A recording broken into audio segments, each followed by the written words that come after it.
Hi friends, welcome to GVK study circle.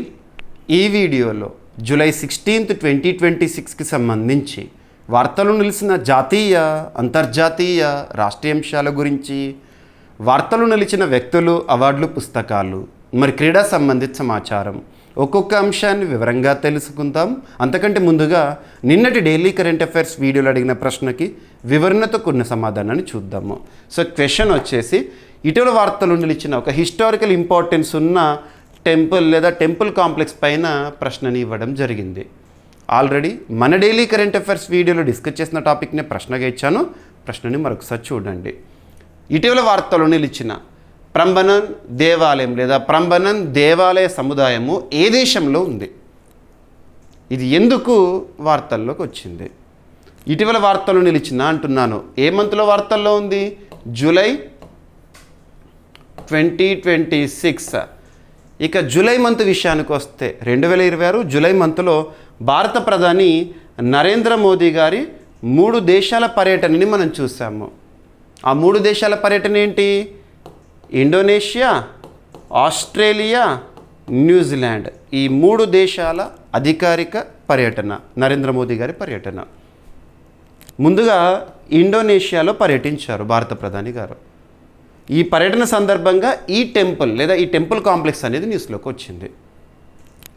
Prambanan దేవాలయం ఎక్కడ ఉంది అంటే ఇండోనేషియాలో ఉంది. గుర్తుపెట్టుకోండి.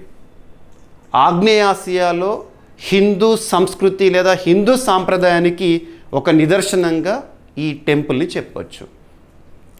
మరొక ప్రత్యేకత ఏంటంటే 1991 year is important. UNESCO, united nations educational, scientific, cultural organization ఈ ప్రంబనన్ దేవాలయ సముదాయానికి లేదా ఈ ప్రంబనన్ దేవాలయానికి వరల్డ్ హెరిటేజ్ సైట్ గుర్తింపుని ఇవ్వడం జరిగింది. ప్రపంచ వారసత్వ సంపదగా గుర్తించడం జరిగింది. ఇక వరల్డ్ హెరిటేజ్ సైట్ అంటే ప్రపంచవ్యాప్తంగా కూడా సిగ్నిఫికెన్స్ ఉందన్నట్టే కదా, గుర్తుపెట్టుకోండి.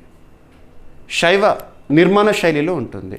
ఇక అబ్జర్వ్ చేస్తే ఈ టెంపుల్ ఎందుకు వార్తల్లోకి వచ్చిందంటే ఈ పర్యటన సందర్భంగా, ఇండోనేషియా దేశ పర్యటన సందర్భంగా జూలై 2026లో భారత ప్రధాని నరేంద్ర మోదీ గారు ఈ టెంపుల్ని విజిట్ చేశారు, అఫీషియల్ విజిట్ చేశారు.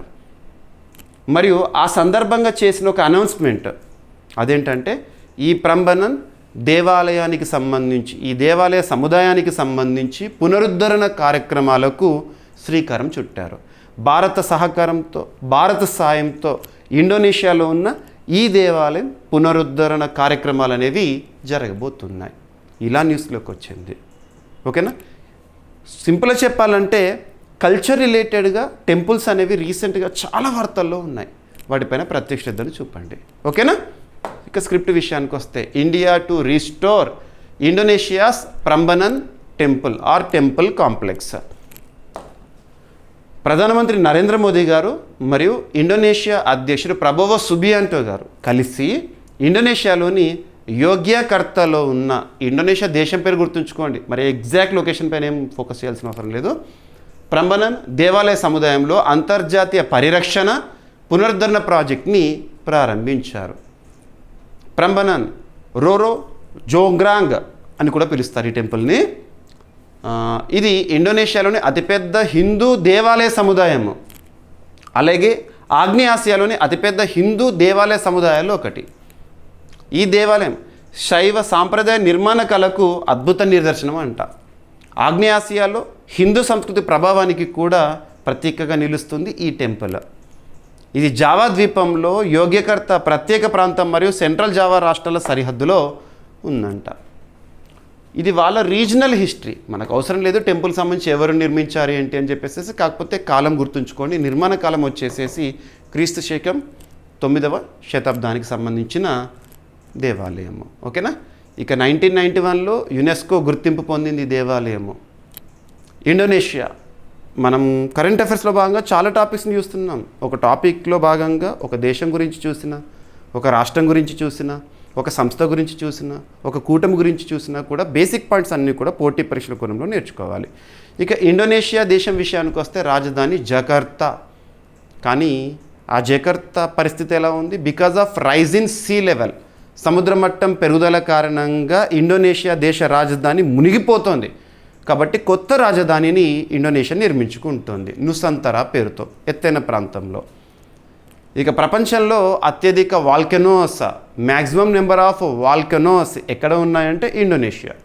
పసిఫిక్ రింగ్ ఆఫ్ ఫైర్లోని ప్రాంతం, గ్రూప్ ఆఫ్ ఐలాండ్స్, దీవుల సముదాయము, ఆర్చిపెలాగో అంటాము. ఎక్కువగా సునామీ లేదంటే భూకంపాలు లేదంటే వాల్కనో ఎరప్షన్స్ ఇలా న్యూస్లోకి వస్తుంది. ఓకేనా, గుర్తుపెట్టుకోండి. అండ్ ప్రపంచంలో ముస్లిం జనాభా పరంగా తీసుకుంటే ఇండోనేషియా మొదటి స్థానంలో ఉంటుంది. ఇండోనేషియా కరెన్సీ వచ్చేసి ఇండోనేషియన్ రూపియా. అధ్యక్షుడు వచ్చేసి ప్రబోవో సుబియాంటో. ఇతనే 2025 సంవత్సరం 2025 జనవరి 26 అనగా మనకి ఏం గుర్తొస్తుంది? గణతంత్ర దినోత్సవ వేడుకలు. లాస్ట్ ఇయర్ 2025 జనవరి 26 గణతంత్ర దినోత్సవ వేడుకలకి మన దేశానికి ముఖ్య అతిథిగా విచ్చేసిన వారు ఇండోనేషియా నుంచి ప్రబోవో సుబియాంటో. ఓకేనా, ఎనఫ్ ఈ పాయింట్స్. ఇక ఇందాక ఒక టెంపుల్ గురించి మనం చూసాం కాబట్టి ఈరోజు వార్తలో నిలిచిన ఒక దేవాలయం గురించి డిస్కస్ చేద్దాము. అభ్యర్థులకు మరొకసారి చెప్తున్నాను, మన సంస్కృతిలో భాగమైన, మన సంస్కృతికి నిదర్శనంగా ఉన్న మేళాల గురించి కానీ, జాతరల గురించి కానివ్వండి, లేదంటే టెంపుల్స్ గురించి కానివ్వండి, ఖచ్చితంగా పోటీ పరీక్షల్లో ప్రశ్నలు వస్తాయి. ఉదాహరణకు చెప్పాలంటే ఇటీవల కాలంలో మనం సోమనాథ్ దేవాలయం గురించి చాలాసార్లు డిస్కస్ చేస్తాం. జనవరి మంత్ నుంచి డిస్కస్ చేస్తూనే ఉన్నాము. కాబట్టి ఎగ్జామినేషన్స్లో సోమనాథ్ దేవాలయం పైన ప్రశ్న వస్తుంది. ఇక విరూపాక్ష దేవాలయం గురించి ప్రత్యేకంగా డిస్కస్ చేశాము. ఇకపోతే రీసెంట్గా మనము పూరి జగన్నాథ్ దేవాలయం గురించి కూడా చాలాసార్లు డిస్కస్ చేశాము. వైట్ పగోడా అంటామని చెప్పేసేసి. అంతెందుకు, ఈరోజు జూలై 16 కదా, పూరి జగన్నాథ్ ఆలయం ఆ ప్రెమిసెస్లో రథయాత్ర ప్రారంభమైంది. ఈరోజు జరుగుతుంది. సో రథాల యొక్క ప్రత్యేకత అవన్నీ కూడా మనం రేపటి క్లాస్లో చూద్దాము. ఈరోజు జరుగుతుంది. సో ఈ జాతర ఏదైతే ఉంటుందో పూరి జగన్నాథ్ రథయాత్ర ముగిసిన తర్వాత రేపటి క్లాస్లో చూద్దాము. అండ్ మన సంస్కృతిలో భాగమైన పండుగలు కానివ్వండి, మేళాలు కానివ్వండి. ఉదాహరణకు చెప్పాలంటే లాస్ట్ మంత్ జూన్ మంత్లో అంబుబాచి మేళా గురించి చూసాము, అస్సాం రాష్ట్రము. ఒడిషాలో రజపర్బ గురించి డిస్కస్ చేశాము. ఇటువంటి చూడండి, ఇక్కడ అబ్జర్వ్ చేస్తే ఒక హిస్టారికల్ ఇంపార్టెన్స్ ఉన్న టెంపుల్, తమిళనాడు రాష్ట్రంలో ఉన్న ఒక టెంపుల్ యునెస్కో నుంచి ఒక పురస్కారాన్ని గెలుచుకుని వార్తల్లోకి వచ్చింది. 2024 సంవత్సరానికి సంబంధించి 2026 జూలైలో న్యూస్లోకి వచ్చింది. సో ఫస్ట్ యునెస్కోకి సంబంధించి united nations educational scientific cultural organization, UNESCO, united nations educational scientific cultural organization. UNESCO 1945 November 16న స్థాపన. హెడ్ క్వార్టర్ వచ్చేసేసి ప్యారిస్, ఇక్కడ ఫ్రాన్స్ దేశంలో ఉంది. మరి యునెస్కోకి ప్రస్తుతం డైరెక్టర్ జనరల్గా ఖాలేద్ ఎల్ ఎనానీ గారు విధులు నిర్వర్తిస్తున్నారు. తను ఈజిప్ట్ దేశస్థుడు. గుర్తుపెట్టుకోండి, ఈ బేసిక్ పాయింట్స్ ఇవి. ఓకేనా. మరి యునెస్కోకి సంబంధించిన గుర్తింపులు, వరల్డ్ హెరిటేజ్ సైట్స్ గురించి, ఇంటాంజిబుల్ కల్చరల్ హెరిటేజ్ లిస్ట్ గురించి, క్రియేటివ్ సిటీస్ నెట్వర్క్ లిస్ట్ గురించి, మ్యాన్ అండ్ బయోస్ఫియర్ ప్రోగ్రామ్ గురించి, యునెస్కో టెంటేటివ్ లిస్ట్ గురించి, అండ్ యునెస్కో ప్రదానం చేసే పురస్కారం గిలెర్మో కానో పురస్కారం గురించి, ఇవన్నీ కూడా మనం చూసాము.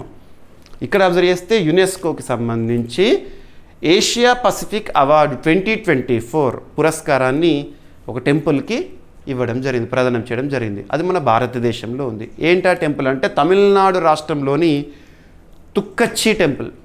తుక్కచ్చి హిస్టారికల్ టెంపుల్. ఇది లివింగ్ హెరిటేజ్.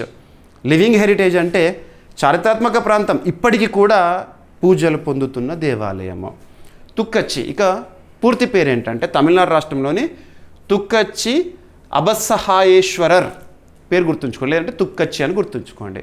ఓకేనా. ఎందుకు వార్తల్లోకి వచ్చింది? యునెస్కో గురించి. యునెస్కో అనే వర్డ్ లేకుండా ఏ పోటీ పరీక్షకు సంబంధించైనా, ఏ స్థాయి పోటీ పరీక్షకు సంబంధించైనా ప్రశ్నపత్రం ఉండదు. యునెస్కో అనేది మ్యాండేటరీగా ఉంటుంది. ఆ పదాన్ని చూడండి మీరు. ఓకేనా. సో తమిళనాడులోని తుక్కచ్చిలో ఉన్న 12వ శతాబ్దానికి చెందిన అబస్సహాయేశ్వరర్ ఆలయం వారసత్వ పరిరక్షణలో విశిష్ట కృషికి గాను UNESCO Asia Pacific award of డిస్టింక్షన్ని అందుకుంది. ఏషియా పసిఫిక్ అవార్డు అని గుర్తుంచుకోండి. మొత్తానికైతే ఒక టెంపుల్ న్యూస్లో ఉంది కాబట్టి దానిపైన అడుగుతారు. లొకేషన్ ఎక్కడ ఉంది? ఇటీవల యునెస్కో గుర్తింపుతో వార్తల్లోకి వచ్చిన తుక్కచ్చి టెంపుల్ ఎక్కడ ఉందంట డైరెక్ట్గా. ఈ ఆలయం సజీవ వారసత్వ ఆలయం అంటే లివింగ్ హెరిటేజ్ టెంపుల్, ఇప్పటికి కూడా పూజలు జరుగుతూ ఉన్నాయి. అంటే ఇది ఇప్పటికీ పూజలు జరుగుతున్న ఆలయంగా కొనసాగుతూనే రక్షిత వారసత్వ కట్టడంగా సంరక్షించబడుతుంది. ఇది చివరి చోళుల కాలం నాటి, సో చోళ రాజ్యం నాటిది. ఓకేనా, అద్భుతమైన దేవాలయ నిర్మాణ శైలికి నిదర్శనం. ఈ ఆలయానికి కులుత్తొంగ చోళ వన్ మరియు ఆయన కుమారుడు విక్రమ చోళ చారిత్రక సంబంధం అనేది ఉందంట. ఓకేనా, రైట్, ఎనఫ్, రైటే గుర్తుపెట్టుకోండి. ఇక యునెస్కో ఏషియా పసిఫిక్ అవార్డు ఏదైతే ఉంటుందో సాంస్కృతిక వారసత్వ పరిరక్షణ అవార్డు అనేది 2000 ఇయర్లో ప్రారంభమైంది. ఇప్పుడు తుకచ్చి టెంపుల్కి ఇవ్వడం జరిగింది. ఇక యునెస్కోకి సంబంధించిన బేసిక్ పాయింట్స్. మరి ఇక్కడ కొంత కాన్సెప్ట్ లింక్ చేసుకుందాం. మన దేశంలోనే అత్యున్నత చట్టమైన రాజ్యాంగం, రాజ్యాంగంలోని 4వ భాగం ఏం చెప్తుంది? డిపిఎస్పి ఆదేశిక సూత్రాల గురించి చెప్తుంది. ఆదేశిక సూత్రాలు ఆర్టికల్ 36 నుండి 51 వరకు. అందులో ఆర్టికల్ 49 మన చరిత్ర సంస్కృతి వారసత్వానికి నిదర్శనంగా నిలువుటద్దంగా ఉండే ప్రాంతాలు, దేవాలయాలు కానివ్వండి, ప్రతి ఒక్కటి కూడా మనం కాపాడుకోవాలి. రాజ్యం యొక్క బాధ్యత అది. అందుకు సంబంధించి చట్టాన్ని కూడా మనం చూసాము 1958, రూల్స్ని చూసాము 1959. ఓకేనా, ఎనఫ్. సో ఇక చోళ రాజవంశం గురించి, దక్షిణ భారతదేశంలోని గొప్ప రాజవంశాల్లో ఒకటి. తమిళనాడు విషయానికి వస్తే, తమిళనాడులో ఏప్రిల్ మంత్లో సార్వత్రిక ఎన్నికలు జరిగినాయి. 2026 ఏప్రిల్ మంత్లో. మే 4, 2026 రోజున ఫలితాలు వెలువడ్డాయి. ఆ రాష్ట్రంలో లార్జెస్ట్ పార్టీగా టీవీకే అవతరించింది. టీవీకే అధినేత, టీవీకే ఫౌండర్, స్థాపకుడు ఎవరు? సి జోసెఫ్ విజయ్, ప్రస్తుతం ముఖ్యమంత్రిగా విధులు నిర్వర్తిస్తున్నారు. తమిళనాడు గవర్నర్గా రాజేంద్ర అర్లేకర్ గారు, కేరళ రాష్ట్ర గవర్నరే అదనపు బాధ్యతలో ఉన్నారు. తమిళనాడు రాష్ట్రంలో 234 అసెంబ్లీ స్థానాలు ఉంటాయి, గుర్తుపెట్టుకోండి. ఇటీవల కాలంలో సార్వత్రిక ఎన్నికలు జరిగిన రాష్ట్రాలు ఏవైతే ఉంటాయో అందులో అసెంబ్లీ స్థానాలన్నీ చూడండి. ఇక నెక్స్ట్ బిమ్స్టెక్కి సంబంధించి, బిమ్స్టెక్ 7 దేశాల కూటమి. బిమ్స్టెక్ 1997లో స్థాపన. బిమ్స్టెక్ ఢాకా బంగ్లాదేశ్ కేంద్రంగా హెడ్ క్వార్టర్గా పనిచేస్తుంది. సో బిమ్స్టెక్కి సంబంధించిన ఒక సదస్సు ఈరోజు న్యూస్లో ఉంది. అంతకంటే ముందు బిమ్స్టెక్కి సంబంధించిన basic points. BIMSTEC full form ఏంటి? Bay of Bengal initiative for multi sectoral technical and economic cooperation. Each and every word చూడండి, పర్పస్ ఏంటో తెలుస్తుంది. ఈ కూటమి ఏర్పాటు వెనుక ఉన్న ఉద్దేశం ఏంటో అర్థమవుతుంది. బే ఆఫ్ బెంగాల్, బంగాళాఖాత ప్రాంతంలో. ఓకేనా, multi sectoral technical and economic cooperation, సాంకేతిక మరియు ఆర్థిక సహకారం కోసం తీర్చబడిన ఒక కూటమి. 1997లో బిమ్స్టెక్ కూటమి స్థాపన. హెడ్ క్వార్టర్ వచ్చేసి, ఏదైనా ఒక కూటమి గురించి చూస్తున్నప్పుడు హెడ్ క్వార్టర్ చూడాలి. ఢాకా బంగ్లాదేశ్ ప్రస్తుతం అధ్యక్ష దేశము. ఒక కూటమి ఉంది అంటే రొటేషన్ పద్ధతిలో ఆ కూటమిలోని సభ్య దేశాలు అధ్యక్ష బాధ్యతలు నిర్వర్తిస్తాయి. ఉదాహరణ చెప్పాలంటే బ్రిక్స్కి అధ్యక్ష బాధ్యతలు ఎవరు ప్రస్తుతం? భారత్. అలాగా. సో బిమ్స్టెక్కి బంగ్లాదేశ్. ఓకేనా, లాస్ట్ ఇయర్ థాయిలాండ్ ఉండే బిమ్స్టెక్కి అధ్యక్ష బాధ్యతలు. అలాగా బిమ్స్టెక్లో సభ్య దేశాలు ఏముంటాయంటే బంగ్లాదేశ్, భూటాన్, భారత్, మయన్మార్, నేపాల్, శ్రీలంక, థాయిలాండ్. ప్రారంభంలో ఈ కూటమిని బిస్టెక్గా పిలిచేవారు, తర్వాత బిమ్స్టెక్గా మారింది.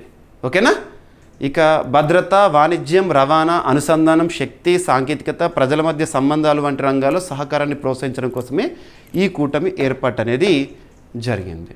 ఓకేనా, సో బిమ్స్టెక్కి సంబంధించి ఒక సదస్సు, ముఖ్యంగా చెప్పాలంటే భద్రతా సలహాదారుల సమావేశం అనేది ఈరోజు ప్రారంభమైంది. జూలై 16 మీరు చూసుంటారు. ఓకేనా, రైట్. 2026 జూలై 16న న్యూఢిల్లీలో, సో ఏదైనా ఒక సదస్సు జరుగుతుంది అంటే, ఒక సమ్మిట్ ఉంది అంటే షెడ్యూల్ చూడాలి, వెన్యూ చూడాలి, ఆ సదస్సును నిర్వహించేవారు ఎవరు, ఇటువంటివి చూడాలి. సో జూలై 16న న్యూఢిల్లీలో 5th ఎడిషన్, 5వసారి అన్నట్టు ఇది. బిమ్స్టెక్ జాతీయ భద్రతా సలహాదారులు అంటే నేషనల్ సెక్యూరిటీ అడ్వైజర్స్ ఉంటారు కదా, మన భారతదేశంలో ఎవరు? అజిత్ దోవల్ గారు. అలాగా. ఓకేనా, సమావేశం భారత్ నిర్వహించింది ఈరోజు.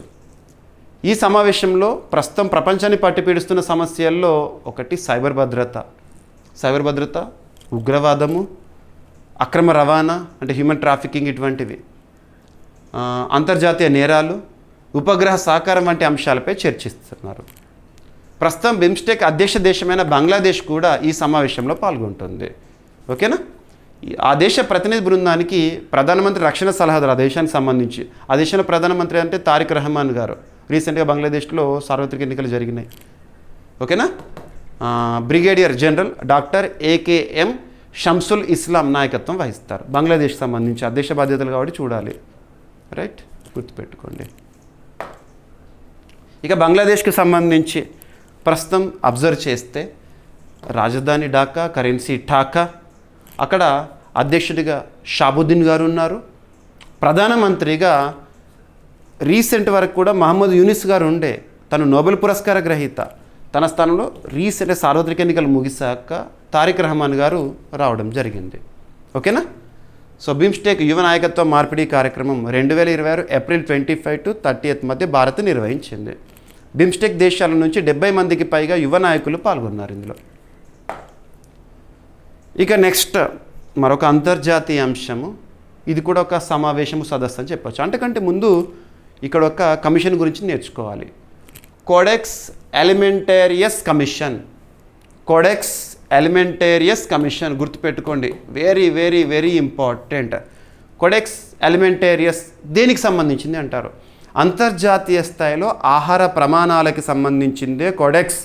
దాన్ని చూసుకునేది కోడెక్స్ అలిమెంటేరియస్ కమిషన్. భారతదేశంలో ఆహార ప్రమాణాల నిర్ధారణ అనగానే ఏ సంస్థ గుర్తొస్తుంది? Food safety standards authority of India under ministry of health and family welfare. So ఇక్కడ అబ్జర్వ్ చేస్తే అంతర్జాతీయ స్థాయిలో ఆహార ప్రమాణాలు నిర్దేశించేది ఏంటంటే ఇది కోడెక్స్. వాస్తవానికి కోడెక్స్ సంబంధించి మీరు గూగుల్లో కనుక సెర్చ్ చేసినా ఎక్కడైనా చదువుతున్నా కూడా ఒక కన్ఫ్యూజన్ పాయింట్ అనేది ఉంటుంది. కోడెక్స్ అలిమెంటేరియస్ కమిషన్ 1961లో ఏర్పాటైందని కొన్నిట్లలో ఉంటుంది, 1963లో ఏర్పాటైందని కొన్నిట్లో ఉంటుంది. మీరు గుర్తుంచుకోవాల్సింది 1963. 1961లో కోడెక్స్ అలిమెంటేరియస్ కమిషన్ ఏర్పాటైంది, కానీ FAO మాత్రమే ఏర్పాటు చేసింది, ఫుడ్ అండ్ అగ్రికల్చర్ ఆర్గనైజేషన్. కానీ 1963లో WHO చేరికతో ఫుల్ ఫ్లెడ్జ్గా అమల్లోకి వచ్చింది.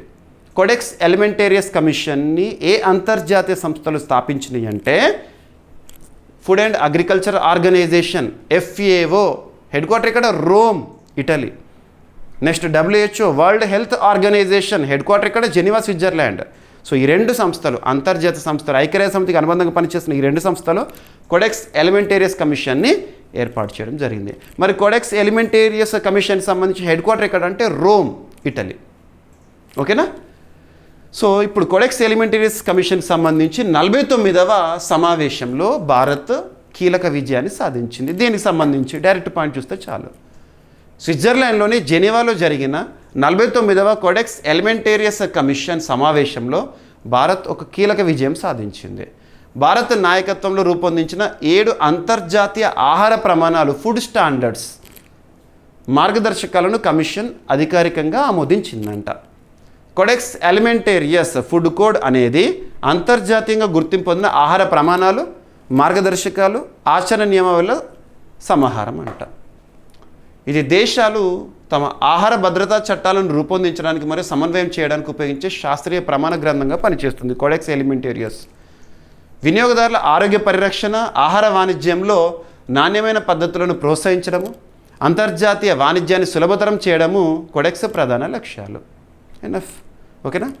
ఇటీవల జెనీవా, స్విట్జర్లాండ్లో జరిగిన సమావేశంలో భారత్ ప్రతిపాదించిన ఆహార ప్రమాణాలు ఏవైతే ఉంటాయో 7 వాటికి అధికారికంగా ఆమోదం లభించిందంట. అవి ఏంటని అడిగారు, కాకపోతే ఇక్కడ సంస్థ వార్తల్లోకి వచ్చింది, కోడెక్స్ అనేది న్యూస్లోకి వచ్చింది కాబట్టి అది ఎగ్జామినేషన్ ఇంపార్టెంట్. ఎగ్జామినేషన్లో డైరెక్ట్ అడుగుతారు కోడెక్స్ అలిమెంటేరియస్ దేనికి సంబంధించింది, ఈ కమిషన్ ఎప్పుడు ఏర్పాటైంది, ఏ అంతర్జాతీయ సంస్థలు సంయుక్తంగా ఏర్పాటు చేసినాయి, ఇలాంటివి అడుగుతారు. ఓకేనా. రైట్. కోడెక్స్ అలిమెంటేరియస్ కమిషన్ 1961లో ఫుడ్ అండ్ అగ్రికల్చర్ ఆర్గనైజేషన్ స్థాపించింది, కానీ 1963లో ప్రపంచ ఆరోగ్య సంస్థ వరల్డ్ హెల్త్ ఆర్గనైజేషన్ భాగస్వామ్యం. అప్పటి నుండి ఫుల్ ఫ్లెడ్జ్గా అమలుకి వచ్చింది. ఇక్కడ మీరు అఫిషియల్గా గుర్తుంచుకోవాల్సింది 1963. హెడ్ క్వార్టర్ వచ్చేసేసి రోమ్, ఇటలీ. ఓకేనా. FAO ప్రధాన కార్యాలయంలోనే ఉంటుంది. ఓకేనా. రైట్. అంతర్జాతీయ ఆహార ప్రమాణాలు, మార్గదర్శకాలు, ఆచరణ నియమావళి రూపొందించే ఒక అంతర్జాతీయ సంస్థ కోడెక్స్. కోడెక్స్ ప్రమాణాలు ప్రపంచవ్యాప్తంగా ఆహార భద్రత మరియు నాణ్యతకు ప్రమాణాలుగా గుర్తించబడుతున్నాయి. ఇక ఏ సంస్థలు సంయుక్తంగా ఏర్పాటు చేసిన ఏ అంతర్జాతీయ సంస్థలు? FAO మరియు WHO కదా. Basic points. FAO 1945లో స్థాపన, ప్రధాన కార్యాలయం రోమ్, ఇటలీ. ప్రస్తుతం డైరెక్టర్ జనరల్గా ఆ సంస్థకు చీఫ్గా ఎవరున్నారు?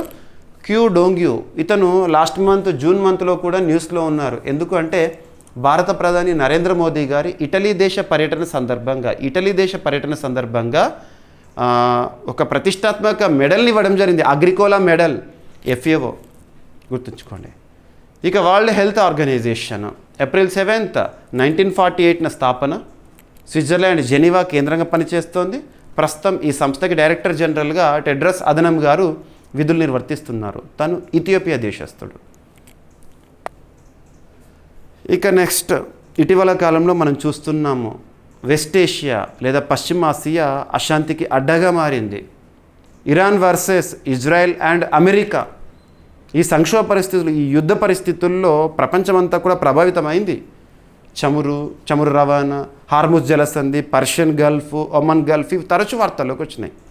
మరి ఈ పరిస్థితుల్లో మన భారతదేశం నుంచి ministry of ports, shipping, waterways, ప్రస్తుతం కన్సర్న్ మినిస్టర్గా ఎవరున్నారు? సర్బానంద సోనోవాల్ గారు. Ministry of ports, shipping, waterways వారు సర్బానంద సోనోవాల్ గారు ఒక అనౌన్స్మెంట్ చేశారు. మన భారతదేశానికి సంబంధించి రక్షణ చర్య అని చెప్పవచ్చు. హార్ముజ్ జలసంధి, పర్షియన్ గల్ఫ్, ఒమన్ గల్ఫ్ ఈ ప్రాంతాల నుండి వచ్చే మన భారత నావికుల కోసము రక్షణ. ఏ పేరుతో అంటే సీఫేరర్ ఫస్ట్. ఓకేనా? సీఫేరర్ ఫస్ట్ ఇనిషియేటివ్. దీనికి సంబంధించి సెక్యూరిటీ కన్సర్న్స్ దృష్టిలో ఉంచుకొని భారతీయ నావికుల రక్షణ కోసము సీఫేరర్ ఫస్ట్ కార్యక్రమాన్ని ప్రారంభించిన మంత్రిత్వ శాఖ ఇది మన భారతదేశం నుంచి. Ministry of ports, shipping, waterways. Ports, shipping మరియు జలమార్గాల మంత్రిత్వ శాఖ కేంద్ర మంత్రిగా ఉన్న వ్యక్తి ఎవరు? సర్బానంద సోనోవాల్ గారు. 2026 జూలైలో భారతీయ నావికుల రక్షణ కోసము సీఫేరర్ ఫస్ట్ కార్యక్రమాన్ని ప్రారంభించారు. Persian Gulf, Hormuz straight, Oman Gulf ప్రాంతాల్లో పనిచేస్తున్న భారతీయ నావికుల భద్రతను బలోపేతం చేయడమే దీని యొక్క లక్ష్యము. ఓకేనా? ఇక హార్ముజ్ జలసంధిలో ఎన్టీ అల్ బహియాహ్ మరియు ఎన్టీ ముంబాసా వాణిజ్య నౌకలపై రీసెంట్గా జరిగిన దాడుల్లో 30 మంది భారతీయ నావికులు ప్రభావితమైన నేపథ్యంలో ఈ కార్యక్రమాన్ని ప్రారంభించారు. సీఫేరర్ ఫస్ట్. ఏ మంత్రిత్వ శాఖ? ఎందుకోసము? ఇక ఈ ఇయర్లో అత్యధిక సార్లు మనం డిస్కస్ చేసిన టాపిక్ ఏంటంటే పర్షియన్ గల్ఫ్ని ఆనుకుని ఉన్న దేశాలు ఏంటి అవన్నీ చూసాము. మరియు హార్ముజ్ జలసంధి, హార్ముజ్ స్ట్రేట్ వేటిని కలుపుతుంది? Oman Gulf. ఓకేనా? సో మరి ఈ సీఫేరర్ ఫస్ట్ని ఎవరు అమలు చేస్తారు? ఎవరు దీనికి సంబంధించిన బాధ్యత చూసుకుంటారు మన భారతదేశం నుంచి అంటే డైరెక్టరేట్ జనరల్ ఆఫ్ షిప్పింగ్ భారతీయ నావికులను పర్యవేక్షించేందుకు ఒక రియల్ టైం నౌకల పర్యవేక్షణ డాష్బోర్డ్ని ఏర్పాటు చేస్తుందంట. ప్రత్యేక సమన్వయ అధికారులను నియమించి ఇరాన్, ఒమాన్, యునైటెడ్ అరబ్ ఎమిరేట్స్లోని భారత మిషన్లతో సమన్వయం పెంచుతుంది. ఈ సంస్థ గుర్తుంచుకోండి, అమలు చేసే సంస్థ. ఈ కార్యక్రమాన్ని విదేశాంగ మంత్రిత్వ శాఖ, భారత నౌకాదళము, డైరెక్టరేట్ జనరల్ ఆఫ్ షిప్పింగ్ కలిసి అమలు చేస్తారు. ప్రభావిత నావికులు మరియు వారి కుటుంబాలకు వైద్య తరలింపు, స్వదేశానికి తరలింపు, పరిహారము, సంక్షేమ సాయం 24/7 గ్రీవెన్స్ లేదా ఫిర్యాదు పరిష్కార వ్యవస్థ అనేది అందుతుందంట. ఓకేనా? So directorate general of shipping Mumbai ప్రధాన కేంద్రం పనిచేస్తోంది. నోడల్ మినిస్ట్రీ ఏంటి ఈ సంస్థకి సంబంధించి? Ministry of ports, shipping, waterways. ఓకేనా? భారతదేశంలో వాణిజ్య నౌకాయానం మరియు నావికుల సంక్షేమానికి సంబంధించిన అత్యున్నత సంస్థ ఇది అంటే డైరెక్టరేట్ జనరల్ ఆఫ్ షిప్పింగ్. ఇక హార్ముజ్ జలసంధి పర్షియన్ గల్ఫ్ని ఒమన్ గల్ఫ్తో కలిపే ఒక సన్నని జలసంధి ఇరాన్ మరియు ఒమన్ దేశాల మధ్య ఉంది. ఓకేనా? రైట్. ఇక ఒమన్ గల్ఫ్ నుండి అరేబియన్ సీ లేదా హిందూ మహాసముద్ర ప్రాంతాన్ని కలుపుతుంది హార్ముజ్ స్ట్రేట్. ఇక మనం అబ్జర్వ్ చేస్తే నిన్నటి రోజున 15th జూలై 2026 రోజున కేంద్ర క్యాబినెట్ మీటింగ్ జరిగింది. కేంద్ర మంత్రిమండలి సమావేశం జరిగింది. ఈ సమావేశంలో తీసుకున్న కీలక నిర్ణయాల్లో పోటీ పరీక్షల కోణంలో ఒక 3-4 టాపిక్స్ ఇంపార్టెంట్ ఇనిషియేటివ్స్. అందులో ఫస్ట్ సెమికాన్ 2.0 పథకానికి కేంద్ర మంత్రివర్గం ఆమోదం తెలపడము. కేంద్ర మంత్రిమండలి సమావేశం ఎవరి ఆధ్వర్యంలో జరుగుతుంది? ప్రధానమంత్రి గారి ఆధ్వర్యంలో ప్రధానమంత్రి గారి అధ్యక్షతలో జరిగింది. సెమికాన్ 2.0 పథకం, సెమికాన్ ఇండియా, సెమికాన్ ఈ పదాలు మనం తరచూ చూస్తున్నాం. ఒకప్పుడు సెమీకండక్టర్ రంగం అంటేనే ఏ దేశం గుర్తొచ్చేది మనకు? తైవాన్ దేశం గుర్తొచ్చేది. ప్రపంచంలో మోనోపోలీ, ప్రపంచానికి కావాల్సిన సెమీకండక్టర్ చిప్లను ఎగుమతి చేసే దేశం. అక్కడే అందరు దేశాలు కూడా దిగుమతి చేసుకుంటారు. కానీ భారతదేశంలో 2021 సంవత్సరంలో సెమీకండక్టర్ మిషన్ని ప్రారంభించాము. ఏ మంత్రిత్వ శాఖ పరిధిలో అంటారు? ఒక మిషన్ ప్రారంభిస్తే concern ministry of electronics information technology, ప్రస్తుతం అశ్విని కుమార్ వైష్ణవ్ గారు మంత్రిగా విధులు నిర్వర్తిస్తున్నారు. 2021లో సెమికాన్ ఫస్ట్ ఎడిషన్, ఇప్పుడు సెమికాన్ 2.0కి సంబంధించి స్వదేశీయంగా చిప్పులను తయారు చేయడము, సెమీకండక్టర్ రంగాన్ని బలోపేతం చేయడము, స్టార్టప్స్కి మద్దతు ఇవ్వడం, ఇవన్నీ కూడా జరుగుతాయి. ఇప్పుడు సెమికాన్ 2.0 పథకానికి కేంద్ర మంత్రివర్గం ఆమోదం తెలిపింది. ఇందుకోసము మొత్తం బడ్జెటరీ అవుట్లే ఎంత కేటాయించారంటే 1,27,500 కోట్ల రూపాయలు. ఇక వివరాలు చూద్దాము. మంత్రిత్వ శాఖ పరిధిలో అమలవుతుంది అన్నట్టు ministry of electronics information technology. కేంద్ర మంత్రివర్గము 1,27,500 కోట్ల రూపాయల వ్యయంతో సెమికాన్ 2.0 పథకానికి ఆమోదం తెలిపింది.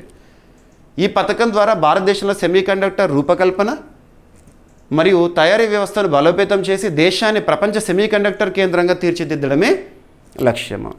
సెమికాన్ 2.0 6 ప్రధాన పిల్లర్స్, 6 పిల్లర్స్ పైన ఆధారపడి ఉంటుంది. అవేంటంటే డిజైన్ ఒకటి, అంటే సెమీకండక్టర్ ఐపీస్, చిప్ డిజైన్స్, వ్యవస్థల అభివృద్ధి కోసము. యంత్రాలు మరియు ముడి పదార్థాలు, సెమీకండక్టర్ పరికరాలు, ముడి పదార్థాలు, రసాయనాలు, వాయువుల తయారీ మరియు పరిశోధనకు ప్రోత్సాహం. ఇక థర్డ్ పిల్లర్ వచ్చేసి సెమీకండక్టర్ ఫ్యాబ్స్, దేశంలో మరిన్ని సెమీకండక్టర్ తయారీ యూనిట్ల స్థాపనకు ప్రోత్సాహం అందిస్తారు. ఇక ఏటీఎంపీ, ఓసాట్ పరిశ్రమ, సెమీకండక్టర్ ప్యాకేజింగ్ మరియు పరీక్షా రంగాన్ని బలోపేతం చేయడం కోసము. ఇక R&D, research and development. Next ప్రతిభాభివృద్ధి, నైపుణ్యం కలిగిన మానవ వనరులను తయారు చేయడము.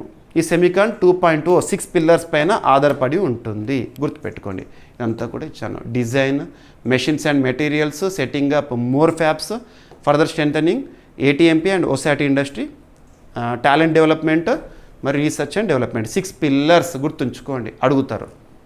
సెమికాన్ 2.0 6 పిల్లర్స్ ఏంటి? ఇవే గుర్తుపెట్టుకోండి నేను చెప్పిన. రైట్.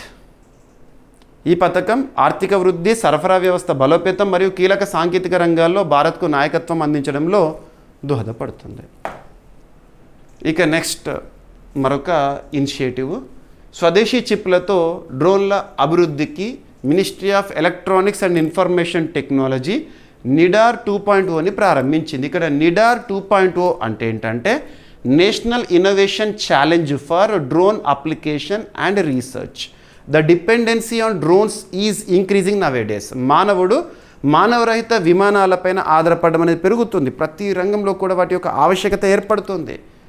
కాబట్టి మరి ఈ నిడార్ 2.0కి సంబంధించి ఏ మంత్రిత్వ శాఖ, ఒకటి గుర్తుంచుకొని, ministry of electronics and information technology ఏ సంస్థ సహకారంతో అంటే డ్రోన్ ఫెడరేషన్ ఆఫ్ ఇండియా సహకారంతో ఈ నిడార్ 2.0ని ప్రారంభించింది. భారతదేశంలో స్వదేశీ చిప్లతో డ్రోన్ల అభివృద్ధి కోసం ఉద్దేశించబడిందే నిడార్ 2.0. ఈ పాయింట్సే గుర్తుపెట్టుకోండి. ఎనఫ్, ఓకేనా? రైట్.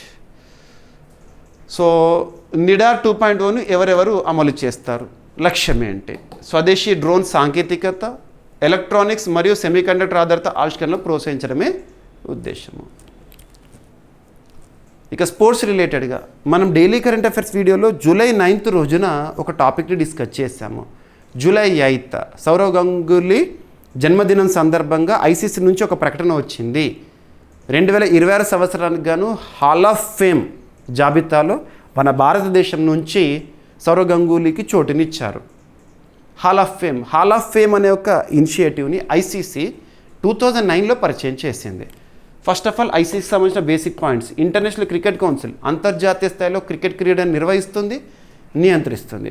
ఐసీసీ 1909 ఇయర్లో స్థాపన, దుబాయ్ కేంద్రంగా పనిచేస్తోంది. ఐసీసీకి ప్రస్తుతం చీఫ్ లేదా చైర్పర్సన్గా జైషా గారు విధులు నిర్వర్తిస్తున్నారు 2024 డిసెంబర్ నుంచి. ఐసీసీ చరిత్రలో అతిపిన్న వయస్కుడైన చైర్మన్ జైషా, మన భారతీయుడు. ఐసీసీ 2009లో హాల్ ఆఫ్ ఫేమ్ అనే ఒక ఇనిషియేటివ్ని తీసుకొచ్చింది. హాల్ ఆఫ్ ఫేమ్ అంటే ఓన్లీ క్రికెట్కి సంబంధించే కాదు, వివిధ క్రీడలకు సంబంధించి హాల్ ఆఫ్ ఫేమ్ చూస్తాం. ఫుట్బాల్కి సంబంధించిన హాల్ ఆఫ్ ఫేమ్ ఉంటుంది, టెన్నిస్కి సంబంధించిన హాల్ ఆఫ్ ఫేమ్ ఉంటుంది, డబ్ల్యూడబ్ల్యూకి సంబంధించిన హాల్ ఆఫ్ ఫేమ్ ఉంటుంది. అలా క్రికెట్కి సంబంధించి ఐసీసీ 2009లో హాల్ ఆఫ్ ఫేమ్ని పరిచయం చేసింది. అంటే ఆ క్రీడలో హాల్ ఆఫ్ ఫేమ్ అంటే ఏంటంటే ఆ రంగంలో లేదా ఆ క్రీడలో మొదటి నుండి కూడా ఇంపార్టెన్స్, అంటే ఆ వ్యక్తికి సంబంధించి ఇక పేరు చిరస్థాయిలో నిలిచిపోవడం అన్నట్టు, చిరస్థాయిలో గుర్తింపునివ్వడం అన్నట్టు. ఆ క్రీడ లేదా ఆ రంగం ఉన్నంతకాలం కూడా ఆ వ్యక్తికి ప్రత్యేక గౌరవం ఇవ్వడం అన్నట్టు. అలా భారతదేశం నుంచి ఇప్పటి వరకు హాల్ ఆఫ్ ఫేమ్లో చోటు పొందిన క్రీడాకారులు, క్రికెట్ క్రీడాకారులు 13కు చేరింది. 12వ వ్యక్తి ఏమో సౌరవ్ గంగూలీ, 13వ వ్యక్తి ఏమో విమెన్ క్రికెటర్ అంజుమ్ చోప్రా గారు. ఇక వీరితో పాటు అంతర్జాతీయ స్థాయిలో తీసుకుంటే ఇంగ్లాండ్ గత క్రీడాకారుడు అద్భుతమైన బ్యాట్స్మెన్ కెవిన్ పీటర్సన్ 2026 సంవత్సరానికి గాను ఐసీసీ హాల్ ఆఫ్ ఫేమ్ జాబితాలో మొత్తం 3 చోటు పొందినారు. ఆ 3లో 2 ఇండియన్స్, ఒకరు ఇంగ్లాండ్ మాజీ బ్యాట్స్మెన్. వీళ్ళందరికీ రిటైర్డ్ ప్లేయర్స్. ఓకేనా? ఇక క్రికెట్ క్రీడలో క్రికెట్కి సంబంధించి చిరకాలం గుర్తుంచుకోవాల్సిన పేర్లు అన్నట్టు ఇవి. అంతర్జాతీయ క్రికెట్ మండలి ఐసీసీ 2026 జూలైలో రీసెంట్గా 3 క్రీడాకారులను హాల్ ఆఫ్ ఫేమ్ జాబితాలో చేర్చారు. అంజుమ్ చోప్రా మన భారతదేశం నుంచి, మరియు సౌరవ్ గంగూలీ, మరియు ఇంగ్లాండ్ నుంచేమో కెవిన్ పీటర్సన్. ఓకేనా? రైట్. సో ఐసీసీకి సంబంధించిన basic points. Hall of fame అనేది 2009లో ప్రారంభము. ఇక ఐసీసీ హాల్ ఆఫ్ ఫేమ్లో స్థానం పొందిన భారత క్రికెటర్లు మహిళలు మరియు పురుషులు అందరు కలిపి చూడండి పేర్లు: విషన్ సింగ్ బేడీ గారు, సునీల్ గవాస్కర్ గారు, కపిల్ దేవ్, అనిల్ కుంబ్లే, రాహుల్ ద్రవిడ్, సచిన్ టెండూల్కర్, విను మాంకడ్, డయానా ఎడుల్జీ, వీరేంద్ర సెహవాగ్, నీతూ డేవిడ్, మహేంద్ర సింగ్ ధోని, సౌరవ్ గంగూలీ, అంజుమ్ చోప్రా. గుర్తుపెట్టుకోండి. ఇక అంజుమ్ చోప్రా గారి విషయానికి వస్తే ప్రత్యేకత చూడండి. అంజుమ్ చోప్రా గారు డయానా ఎడుల్జీ, నీతూ డేవిడ్ తర్వాత ఐసీసీ హాల్ ఆఫ్ ఫేమ్లో చోటు దక్కించుకున్న 3వ భారతీయ మహిళ. ఓకేనా? రైట్. అంజుమ్ చోప్రా 1995 నుంచి 2012 వరకు భారత మహిళల జట్టుకు ప్రాతినిధ్యం వహించారు. 100 వన్డేలు ఆడిన తొలి భారత మహిళ, 1000 వన్డే పరుగులు చేసిన భారత తొలి మహిళా క్రికెటర్గా చరిత్రలో నిలిచారు అంజుమ్ చోప్రా.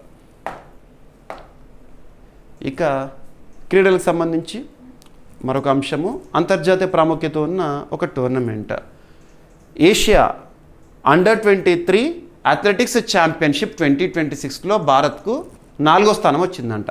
ఏదైనా అంతర్జాతీయ ప్రాముఖ్యత ఉన్న క్రీడ గురించి చూస్తున్నప్పుడు ఆ క్రీడ పేరేంటి, టోర్నమెంట్ పేరేంటి, షెడ్యూల్ ఏంటి, అంటే ఎప్పుడు జరిగింది, ఏ తేదీలో జరిగింది, ఏ నెలలో జరిగింది, వెన్యూ అంటే ఎక్కడ జరిగింది, పథకాల పట్టికలో టాప్లో ఎవరు ఉన్నారు లేదా విజేత ఎవరు, మరియు పథకాల పట్టికలో భారతీయ స్థానంలో ఉంది. సో ఇక్కడ అబ్జర్వ్ చేస్తే రీసెంట్గా చైనాలోని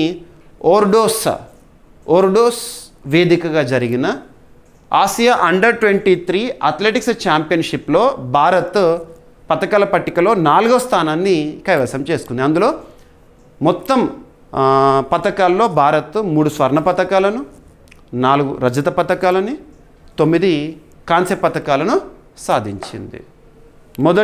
మొట్టమొదటిసారి జరిగిన ఆసియా అండర్-23 అథ్లెటిక్స్ ఛాంపియన్షిప్ 2026 జూలై 9th నుంచి జూలై 12th వరకు చైనాలోని ఓర్డోస్లో జరిగింది. ఓకేనా? భారత్ మొత్తం 16 పథకాలను సాధించి 4వ స్థానము. ఇక పథకాల పట్టికలో టాప్లో ఎవరున్నారంటే చైనా మొత్తం 52 పథకాలను కైవసం చేసుకుని టాప్ పొజిషన్లో. సెకండ్ పొజిషన్లో జపాన్, థర్డ్ పొజిషన్లో ఉజ్బెకిస్తాన్ ఉంది. ఓకేనా? రైట్. సో ఏషియన్ అథ్లెటిక్స్ 1973లో స్థాపన, ప్రధాన కార్యాలయం వచ్చేసేసి సియోల్, సౌత్ కొరియా. ఇక అథ్లెటిక్స్ ఫెడరేషన్ ఆఫ్ ఇండియా మన భారతదేశంలో అథ్లెటిక్స్కి సంబంధించిన నిర్వహణ నియంత్రణ సంస్థ 1946లో స్థాపన, ప్రధాన కార్యాలయం న్యూఢిల్లీ.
ఇక ఈరోజు ప్రశ్న ఆల్రెడీ మన డైలీ కరెంట్ అఫైర్స్ వీడియోలో డిస్కస్ చేసిన టాపిక్ ఇది. ఇటీవల వార్తలు నిలిచిన ట్రైబెక్స్ డిజిటల్ ప్లాట్ఫామ్ యొక్క ఉద్దేశం ఏంటి, దీనిని ఏ మంత్రిత్వ శాఖ వారు ప్రారంభించారు? ఇక ఈరోజు టాపిక్స్ని క్విక్ రివిజన్ చేస్తే, నిన్నటి డైలీ కరెంట్ అఫైర్స్ వీడియోలో అడిగిన ప్రశ్నకి కంప్లీట్ ఎక్స్ప్లెనేషన్ ఇచ్చాను. ఇక ఈరోజు మన ఫస్ట్ టాపిక్ వచ్చేసేసి తుకచ్చి టెంపుల్కి సంబంధించి చూసాము. యునెస్కో పురస్కారాన్ని కైవసం చేసుకుంది, ఏషియా పసిఫిక్ అవార్డు, తమిళనాడులో ఉంది ఇది. ఇక బిమ్స్టెక్ సంబంధించి 5th బిమ్స్టెక్ సమ్మిట్, దేనిపైన? జాతీయ భద్రతా సలహాదారుల సమావేశం. ఆతిథ్యం ఏంటి? భారత్, న్యూఢిల్లీలో జరిగింది ఈరోజు. బిమ్స్టెక్ సంబంధించిన ప్రత్యేకత చూడండి. And 49th codex Alimentarius commission సమావేశంలో భారత్కు కీలక విజయం. భారత్ ప్రతిపాదించిన 7 ఆహార ప్రమాణాలను ఆమోదించింది కోడెక్స్ ఎలిమెంటేరియస్ కమిషన్. ఈ సమావేశం జెనీవాలో జరిగింది. కోడెక్స్ ఎలిమెంటేరియస్ ప్రత్యేకత ఏంటి, ఏ సంస్థలు స్థాపించినాయి, స్థాపన సంవత్సరం ఏంటి, ఎగ్జామినేషన్లో అడుగుతారు. ఇక అసిస్టెడ్ డయింగ్, దీనికి ఫ్రాన్స్ ఆమోదం ముద్ర వేసింది. సింపుల్ చెప్పాలంటే యూథనేషియాకి ఫ్రాన్స్ ఆమోదం, చట్టసభ. 100 కోట్లకు చేరిన సామాజిక భద్రతా పరిధి భారతదేశంలో. ఇక భారతీయ నావికుల రక్షణ కోసము సీఫేరర్ ఫస్ట్ అనే కార్యక్రమాన్ని ప్రారంభించారు భారత ప్రభుత్వం వారు, ministry of ports, shipping, waterways. SEMICON 2.0 పథకానికి కేంద్ర మంత్రివర్గం ఆమోదం తెలిపింది. బడ్జెటరీ అవుట్లే ఏంటి, సో టైం పీరియడ్ ఏంటి, ఇటువంటి ఎగ్జామినేషన్లో అడుగుతారు. Mobile phone manufacturing scheme budgetary outlay ఏంటి, ఎన్నేళ్ల కాలానికి అమల్లో ఉంటుంది, సో ఇవి చూడండి. National investment policy for urea 2026, NIPU 2026 ఉద్దేశం ఏంటి?